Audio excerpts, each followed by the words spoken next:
నగర్లోని డ్రైనేజీ కాలువలు మున్సిపాలిటీ సిబ్బంది పడగొట్టడంతో డ్రైనేజీ నీరు పోవడానికి షాపులో ముందరున్నటువంటి మెట్లను గోడలను కూల్చేశారు. అయితే గత నెల గడుస్తున్నప్పటికీ ఇటువైపు మున్సిపల్ అధికారులు కన్నెత్తి కూడా చూడకపోవడంతో వ్యాపారస్తులు ప్రజలు అవస్థలు పడుతున్నారు.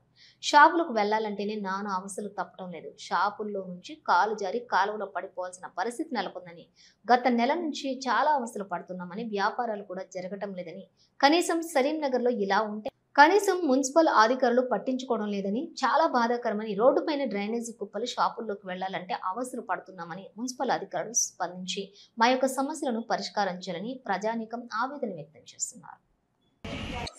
సార్ 25 డేస్ అయింది సార్. ఇది పగలగొట్టి మంచిగా ఉండేది డ్రైనేజ్ కోసం అని పగలగొట్టినారు. 25 డేస్ అయింది. వాళ్ళకు సచివాలయం వాళ్ళకి చెప్తే ఈ రోజు రేపు అంటున్నారు. వాళ్ళు ఎటువంటి స్పందన లేదు. పైప్ పగిలిపోయింటే పైపు స్ట్రైక్లు ఉన్నారన్నారు. సరే 10 డేస్ తర్వాత క్లియర్ చేసినారు. ఆ 10 డేస్ తర్వాత అయినా మళ్ళీ క్లియర్ చేస్తారంటే అది కూడా లేదు. దాదాపు 1 మంత్ అయింది సార్ ఇది పెండింగ్ పెట్టి. మాకు ఈ డ్రైనేజ్ వాటర్ కలుష్యం వల్ల మాకు దోమలు అంత స్మెల్, బ్యాడ్ స్మెల్ వస్తుంది సార్. చాలా ఇబ్బందిగా ఉంది. దయచేసి ఇది తొందరగా చేయాలని నేను కోరుకుంటున్నాను సార్. గుంతలు తీసి వారమైంది. డ్రైనేజ్ వాటర్ కోసం తీసినారు. ఇన్ని రోజుల షాపుల కాడ అన్ని మట్టి గిట్టి పడిపోయింది. అంత ఇబ్బందికరంగా ఉంది. వ్యాపారం చూసుకోనికి లేదు. రాళ్ళన్నీ కింద పడ్డాయి. మొన్న ఆమె అంగట ఆమె కూడా కింద పడింది. త్వరగా పూర్తి చేయాలని కోరుకుంటున్నాం.